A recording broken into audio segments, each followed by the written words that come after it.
My bone token holders, thank you guys for dropping back on my channel. Now, first of all, I do hope you enjoyed my previous video, but this one is much bigger and we got K9 Finance in the house. Now, for the uninitiated and that don't know what K9 Finance is all about, it's just like Lido on Ethereum, but K9 is on steroids. Whoa! Shib Army, I got the big boys in the house to give you the latest update on K9. And by the way, K9 has been going viral. It's all over the news, and we got the boys to tell us everything about it. Boys, why don't you give us your thoughts on K9? To me, in regards to Canine, is just that we can really become, as a community, this beacon for Shibarium and Shib to bring new developers into the ecosystem and build products that are going to be very impactful for the future of not only Shib but Shibarium too. And that was really motivating, like Lightspeed said to me as well. And a lot of the strategy that we're working on in the background with in regards to product development is also with our marketing plan. Like, how are we going to get more people building on top of Canine and stuff like that? And some really great pieces coming together there in regards to working with global hackathon series, where we're going to be able to give bounty programs and things like that to encourage people to be building and competing to build products on top of Canine. So programs like that have been so successful for chains growth in the past, and especially for infrastructure projects to grow. And yeah, I very much so believe in that statement that Canine can really be that conduit for new development activity. And Lightspeed, you two had the chance to reflect on that. What did you think about, in hindsight, what Shitoshi had to say? Shitoshi had to say. In hindsight, I'm still focusing on the overall vision and the direction that we're going. I'm still looking at how we're connecting dots between these projects. I think my analogy of having an index fund of Shiba related tokens in my wallet looks like a mutual fund at this point, and they all kind of move together. So I'm looking at it from a really big scaled out picture here, what we're connecting, as all roads will eventually point to and head on over to Shibarium. And so I think it's a continuation of the message he gave me over on Bad Idea AI to cooperate and support other projects. And so that's why we're here to ensure K9 is a total hit and has just amazing potential. And I think that showcases what happens when we bring our whole force as a ship community together to propel these projects up, because they're all going to have a different role to play. Agreed, 100%. It's an ecosystem, right? It's all designed to work together. Before, I've got a list of things to go over that are kind of update related, but I know everyone, like I said, not going to make you wait any longer, are here for like exchange updates. I don't just want to say it like exchange updates, but what is Chris been doing? What is Lightspeed up to? Who's been reaching out? And of course, realize before I hand the microphone over to him, you guys, there are going to be things that he would or could not say, just depending on the conversations that are being had. There are documents that might not even be able to be mentioned when you're dealing with exchanges. So please be kind if you raise your hand and you have a question, or if you're commenting down below. But Lightspeed, what can you say in the last 7 days has it been like for you fighting and fending off all these offers from exchange advisors?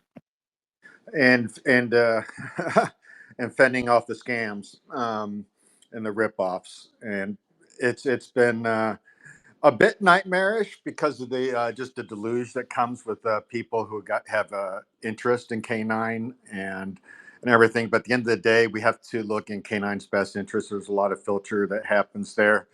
I bounced everything off of Buzz, Turbo, and several other individuals. They then take that information and they go and talk to a variety of advisors to just get as many points of view as possible, because their direction and guidance helps me negotiate more effectively, in terms of which exchanges do we value, which ones do we don't, how do we treat those exchanges that are further down the pecking order, the ones that are higher up the pecking order and the order of things. So we're looking not just in the near term horizon, but how should we do things in the long haul, and then what order that should happen in, and based on what other events are going to be happening around the project. So it's a big choreography.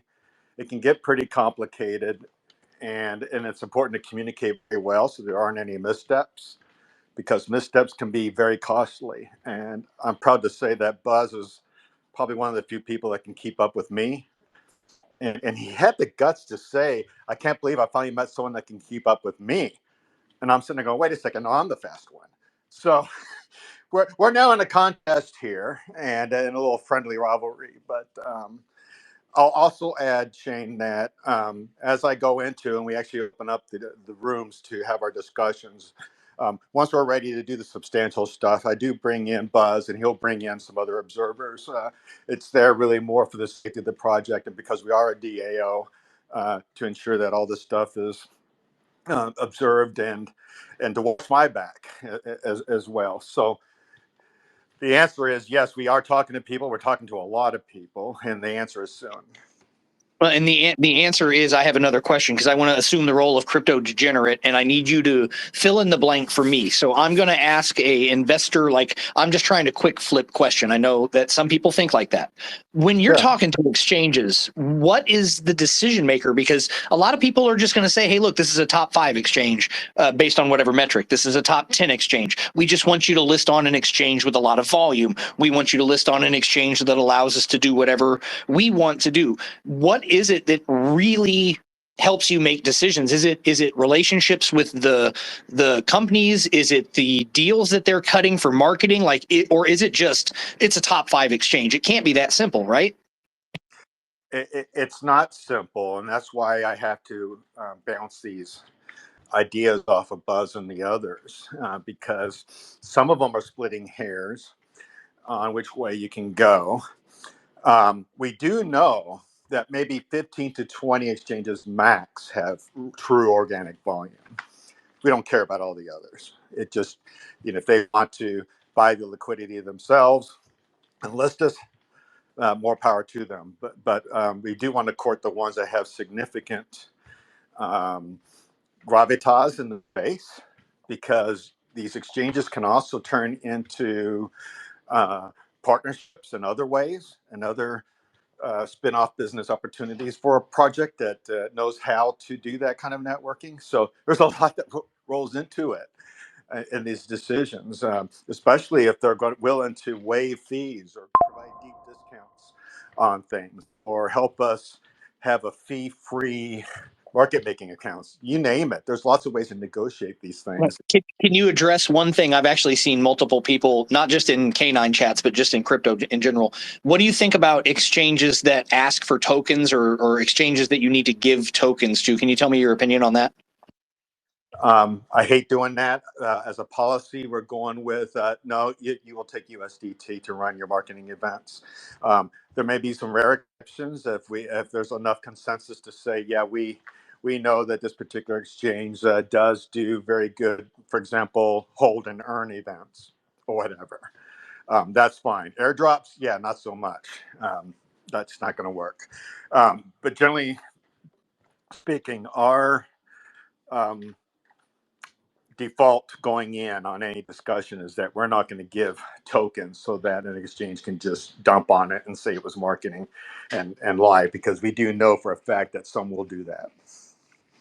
And I bring that up for all of those people that are, if you're listening right now, you may end up in a Telegram chat later or in a place later where someone's asking about that. So you can tell them that there is definitely an awareness when it comes to these exchanges, that there are tricks that they use, and Lightspeed has seen them before, and that this isn't the first time that these negotiations have happened. And that's why it's important to have somebody that's done stuff like this before, because you know the tricks, you know which exchanges have been exposed in the past. Particularly the longer you've been in the game, you've seen what exchanges are just known for behavior like that. So to everyone who's ever asked, that's a thing that Lightspeed is paying attention to. And to anyone who sees anyone ask, you don't necessarily have to know the answer as well, but you can just say, hey, that's something I've heard in a spaces that they've said they are very well aware of, and if tokens are ever going to go to an exchange, it is likely due to some sort of marketing event or very specific thing, and not just a opportunity for them to dump, because that's a known thing.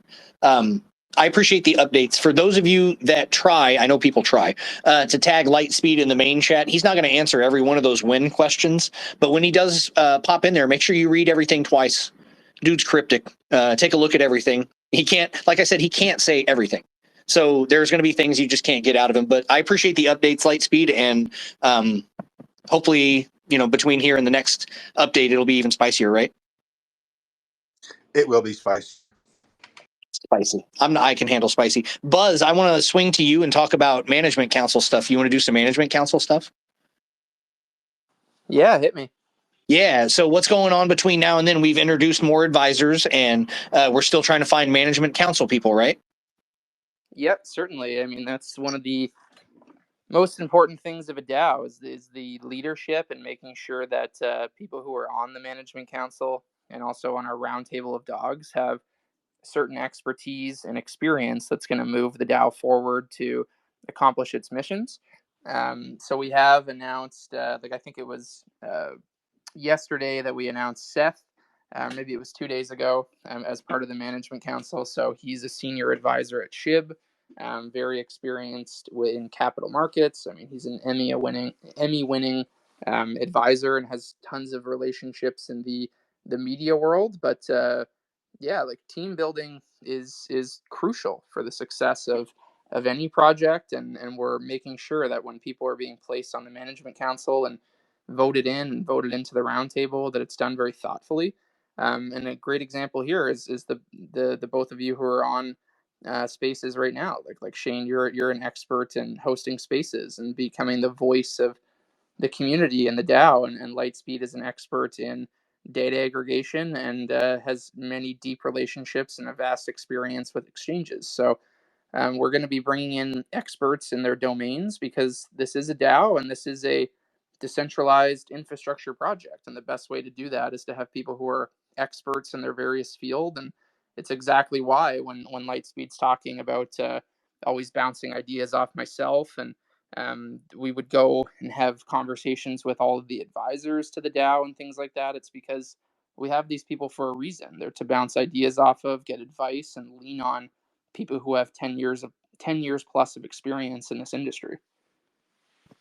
I think because we always have to remember that every time we do a spaces, particularly on our Thursday updates, that it could be somebody's first time in here. We just have to pretend that not everyone in here always knows everything. There are layers to this DAO. I'm not going to go all Shrek and give you the onion story here, but a DAO is like an onion. There's layers. There's just being a DAO member by holding a token is one of these that's not a word, participation layers, right? Just holding tokens, being able to vote, right, means that you're going to be a DAO member. But then there are going to be these layers, this management council, the table of dogs, round table of dogs, and the advisor boards and stuff like that. This is the accumulation of, like you said, team building. We've also introduced community moderators and stuff like that. And I know it's always good to shout out moderators and stuff, but Crimson is there, Radar, Crypto Doctor, Crypto Dog.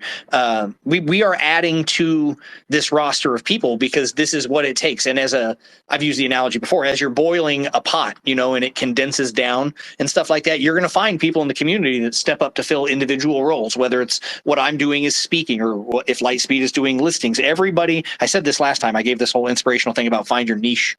I'll spare you again, right? But find your thing, right? And be part of the team building. If there's something that you want to do more than just be a token holder, maybe you make graphics or memes.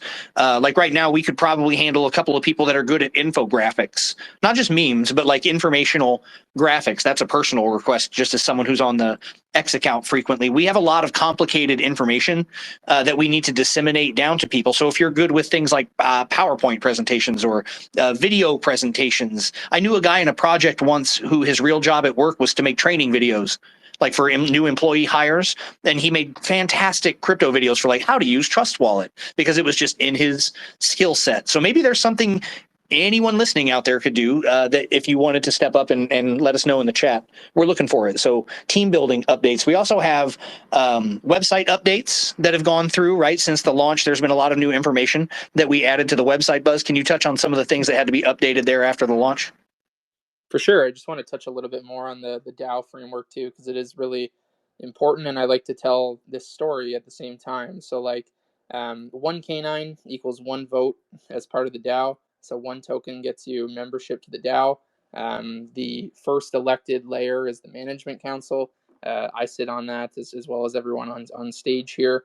The responsibility of the management council is to execute the roadmap as laid out in the light paper, number one. And then number two is when any successful votes happen that we execute those changes. And then the roundtable of dogs that you've referred to is more of an advisory council, where when proposals are made by any token holder can make a proposal, they review those proposals to see whether or not they're appropriate to actually go to a vote. So those are important things there. And in regards to team building, what I always like to say, and I've tweeted about this a lot, is that the best way to solve problems is action. So it's I talk about how I got my start in crypto, and it was really volunteering my time for projects that I believed in and projects that I wanted to get involved in, and eventually they realized like, oh, you're doing work that's like really, really helpful to us, and it started to become paid work. And I think that when people are looking for an opportunity within a DAO, that it's incredibly important to kind of echo that sentiment, where if you want to get involved, you want to be on the management council, you want to do something, start doing something and really prove your work to the community and prove that what you're doing is like really, really going to help. And there are examples of this. So for example, all of our moderators were volunteers when we first started, and there's been many shining stars there who are now going to be compensated from the DAO treasury on a monthly basis to pull their weight in their role, because they've shown that they have skills and expertise that's going to help the DAO move forward. So I really want to encourage people to get involved and know that great work is going to be appreciated by this community and DAO, and potentially be a situation where people could earn from what they're offering. But in regards to your question with website updates, yeah, we updated like the token information. People can go there to get all of our official links to CoinMarketCap, CoinGecko, contract address, added advisors, community members who have been added to the moderating team, intake forms for partnerships. So really streamlining the process of a DAO. So if people want to get involved to become a partner of K9, or they want to become an ambassador and join the K9 unit, or they want to apply to join the roundtable, all of those intake forms are now on the website where people can fill those out, and the management council will receive those and review all of those submissions. And I think there is a disclaimer on there that just says like, give us a week or two to go through them all, because the inbound requests are pretty crazy right now. But we're just building out that infrastructure. So like the DAO is going to be set up very, very shortly on snapshot.org. This week has been a week of deployments and testing and things like that for not only the DAO, but doing everything that it takes to get this fully decentralized. One of the things about the website update, when you say it's streamlined, I would reinforce for everybody that now that all of that information is available there, that should be one of the first reference places that you're sending people who ask you about K9 Finance. If they see you posting about it, if they see you talking about it somewhere, the website first, right? You always want to direct people through formal channels as best as you can. So the website should have all that information depending on what they're looking for. If they're wanting to contact somebody, they don't need to come into the Telegram and try and tag everybody. That's not going to be the most effective way. There's submission forms like Buzz said. Now there are forms on the website. I know it sounds boring and monotonous, but it's the right way to do it. It's the way to get those contacts in. So when people are asking you questions, remember to go through that top-down system of, well, have you gone to the website yet? Well, no. Okay, well, you need to go to the website. Did the website answer your question? No. All right, well, check the X account. Maybe they've got the latest post up. Does that help? No. Okay, well, then check. You go to the Telegram. Maybe it's pinned in the Telegram. Like, you can work your way down like tech support, and the website should have the base layer of information, links to the socials, links to the information that they're going to need. So good that is updated. Make sure everybody is aware of that. Now, with last week, the whole week that's happened between now and then, we've had a lot of media go out. So I know there's been a lot of what we would describe as press strategy. We built a lot of relationships. There's been a lot of articles both about the token launch and just in general about Shiba Inu because of the market and stuff. So Buzz, what do you say about all of the media that's gone out? What's it like to see all these articles about something you've been working on just constantly getting dropped in the chat? I mean, first off, it's incredible. The power of the Shib Army is amazing, and that's what is forcing the hand of these large media outlets to want to cover canine. Like when they see us being trending topics on X or Twitter, and us having so many impressions and our website having so many traffic, like that forces the hand of these media companies to say, hey, I really want to cover canine because the canine unit is going to support the heck out of my content that I put up there, and we're now really building and creating the same sort of processes that I just talked about to have consistent organic ways for the media to cover us. And that includes having a media kit directly on the website, which is up there now, where they can get all of their official information like logos and brand guidelines, so that when we're building these relationships with media outlets that are going to consistently cover the news of canine, that it's not that they're always going to one person within the DAO, and they can always go to a central place, which is the website that's managed by the DAO. It has all of the information that they need, and communication is very streamlined in a manner where it's going to be very quick for these outlets to get information. They go to the Twitter account, they have all the information that they need there, and that's going to allow us to scale so that conversations are not one-on-one with myself or another member of the team, and that all of these media outlets have the official info that they need to increase our digital presence and increase our community size. I like that you pointed that it's reciprocal too, because it is a case of, the tail wagging the dog, so to speak, because the big outlets don't necessarily even know about what they want to report on, but then they see this groundswell of activity. They see a community talking about something and they go, hey, I better look at that, and see what that is. And if they see that there is an advantage to them writing a story, participating in some way, getting a piece out about that, and they know that a certain amount of people are going to want to show up, read it, click it, share it, circulate it, and stuff like that, there's obviously an incentive for them. And I think that's not how journalism is entirely supposed to work, but you'd be out of your mind if you think that they don't eventually just say, damn, we got to cover this. It's also one of the things that we talk about with influencers, or at least I've talked about, and Lightspeed and I have had long conversations about this. Influencers will either have to buy the bag and talk about you later, right? If you don't pay them. So that's these exchanges or these news outlets and stuff. If this is organically successful enough, they have to list you or they have to talk about you because their entire audience is already talking about you, or their users are clamoring for access to you. So it's like that. Go ahead, Buzz. Yeah, there's a great example of this that actually I don't think anyone on this call knows about. I might be the only person, but like we were mentioned on the news today. I think it was in NASDAQ in Utah, and like it was on TV, and a member of the community sent me the video of canine being mentioned on TV, and I sent it immediately to our team to be like, was this a deep fake? Like, was this AI? So they were looking into it to see, okay, was this actually real? And this was on the local news in Utah, and it looks like it was real just by messages that I just received, and we were able to verify that, and it'll be shared. But that's just a great example of these media outlets. They don't know what they want to cover. They just look at like what's trending, what are people talking about, and then they pick it up. And if we put the right resources and a streamlined process in place for them to get everything that they need, more and more things like that will start to pop up. Now, which one of my listeners agree? Which one of my listeners don't agree? Why don't you tell me in the comment down below? Now, girls and boys, this one was another quick update.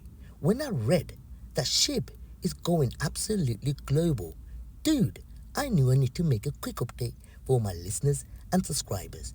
So girls and boys, did you get any value? And if you did, why don't you let me know by smashing the like?